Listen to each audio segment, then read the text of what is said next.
வணக்கம் மக்களே, நான் உங்கள் கீர்த்தனா. இந்த வீடியோவில் ஒரு இன்ட்ரெஸ்டிங்கான விஷயம் தான் உங்ககிட்ட நான் ஷேர் பண்ணிக்க போகிறேன்.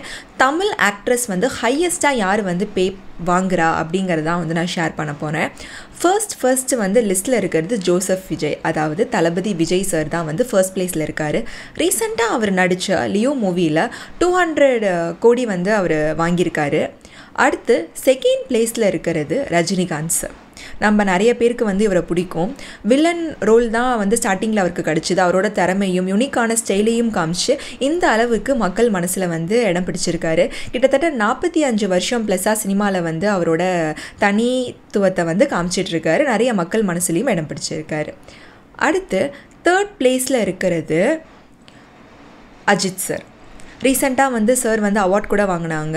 அவருக்கு வந்து எந்த ஒரு சினி பேக்ரவுண்டுமே இல்லை. தனி ஆளாக முன்னாடி வந்து இந்த அளவுக்கு வந்து சினி ஃபீல்டில் வந்து அச்சீவ் பண்ணியிருக்காங்க. நிறைய நல்ல நல்ல படம்லாம் கொடுத்துருக்காங்க. எந்த ஒரு ஃபேம் அந்த மாதிரிலாம் இல்லாமல் ஒரு சாதாரண மனுஷங்க மாதிரி இருக்கிற வந்து ஆள் தல அஜித் சார். அடுத்து பார்த்திங்கன்னா ஃபோர்த்து பிளேஸில் இருக்கிறது கமலஹாசன் சார். நம்ம எல்லாத்துக்குமே தெரியும், உலக நாயகன். இவர் தான் வந்து ஃபோர்த் பிளேஸில் இருக்காங்க. சைல்டு ஆர்டிஸ்டாகவே வந்து இவர் இன்ட்ரடியூஸ் ஆகி மக்கள் மனசில் வந்து இடம் பிடிச்சிருக்காரு. எந்த கேரக்டர் கொடுத்தாலும் ரொம்ப சூப்பராக வந்து நடிச்சிருப்பார். தசவாதாரம்லாம் வந்து நம்ம சொல்லவே வேணாம். 10 கேரக்டரையுமே ரொம்ப அமேசிங்காக வந்து கொடுத்துருப்பாரு. நடிப்பின் நாயகன்னு சொல்லலாம். அடுத்து வந்து 5th பிளேஸில் இருக்கிறது வந்து சூர்யா சார். நம்ம நிறைய பேரோட ஃபேவரட். அகரம் ஃபவுண்டேஷன் வச்சும் ரன் பண்ணிகிட்ருக்காரு. ரொம்ப சூப்பராக வந்து மூவிஸ் நிறைய வந்து ஹிட்டான மூவிஸ் எல்லாம் கொடுத்துருக்காரு. ரீசெண்டாக வந்து அவர் நடித்த ஜெய் பீம், சுரரி போட்டுலாம் ரொம்ப வந்து நல்ல ரீச் ஆச்சு ஆடியன்ஸ் மத்தியில். அது போக வந்து சோஷியல் சர்வீஸும் நிறைய வந்து பண்ணிகிட்ருக்காரு. அடுத்து வந்து 6th பிளேஸில் இருக்கிறது சிவகார்த்திகேயன் சார். நம்ம எல்லாத்துக்குமே தெரியும், அவர் வந்து திருச்சி பையன்தான். ஒரு விஜேவாக இருந்து அவரோட எஃபர்ட் போட்டு அவரோட உழைப்பில் மட்டுமே இந்த பொசிஷனுக்கு வந்து ரீச் ஆகிருக்காரு. ரீசெண்டாக அவர் நடித்த அமரன் மூவி கூட ரொம்ப சூப்பராக ஹிட் கொடுத்துச்சு. இவர் வந்து 6th பிளேஸில் இருக்கார். அடுத்து 7th பிளேஸில் இருக்கிறது வந்து தனுஷ் சார். ஒரு பக்கத்து வீட்டு பையன், ஒரு ஏற்ற வீட்டு பையன், அந்த மாதிரி கேரக்டரில் மக்கள் மனசில் வந்து இடம் பிடிச்சிருக்காரு. எந்த ரோல் கொடுத்தாலும் ரொம்ப சூப்பராக வந்து பண்ணுவார். ஒரு 7 வீட்டு பையன் கேரக்டரை கூட ரொம்ப பெஸ்ட்டாக பண்ணுவார். நிறைய மக்கள் மனசுலையும் இடம் பிடிச்சிருக்காரு. நிறைய யங்ஸ்டர்ஸ்க்கும் ஒரு ரோல் மாடலாக இருக்கார் தனுஷ் சார். அடுத்து வந்து 8th பிளேஸில் இருக்கிறது கார்த்திக் சார்.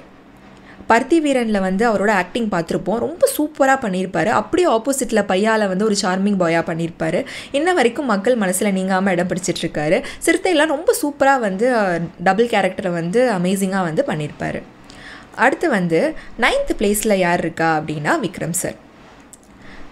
விக்ரம் சார் வந்து அன்னியன்லேயே நம்ம பார்த்துருப்போம். அவரை மாதிரி வந்து ஆக்ட் பண்ணவே முடியாது.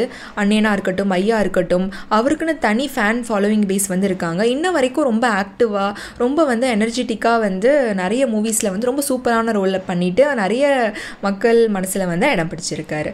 அடுத்து லாஸ்ட் 10th பிளேஸில் இருக்கிறது வந்து சிலம்பரசன் சார். நம்ம எல்லாத்துக்குமே தெரியும், நிறைய சூப்பரான மூவி, நிறைய ஹிட்ஸ் எல்லாம் வந்து கொடுத்துருக்காரு. நிறைய வந்து மோட்டிவேஷ்னல் ஸ்பீச்லேயும் வந்து மக்கள் மனசில் வந்து இடம் பிடிச்சிருக்காரு. நான் வந்து ஃபர்ஸ்ட்லேருந்து 10 வரைக்கும் எல்லா ஆர்டருமே ஹையஸ்ட் பெய்டு ஆக்டர் லிஸ்ட்டெல்லாம் வந்து உங்ககிட்ட நான் ஷேர் பண்ணிக்கிட்டதில் எனக்கு ரொம்ப சந்தோஷம். வேறு வீடியோவில் வேறு இன்ட்ரெஸ்டிங்கான விஷயத்தோடு உங்ககிட்ட நான் ஷேர் பண்ணிக்கிறேன். தேங்க்யூ.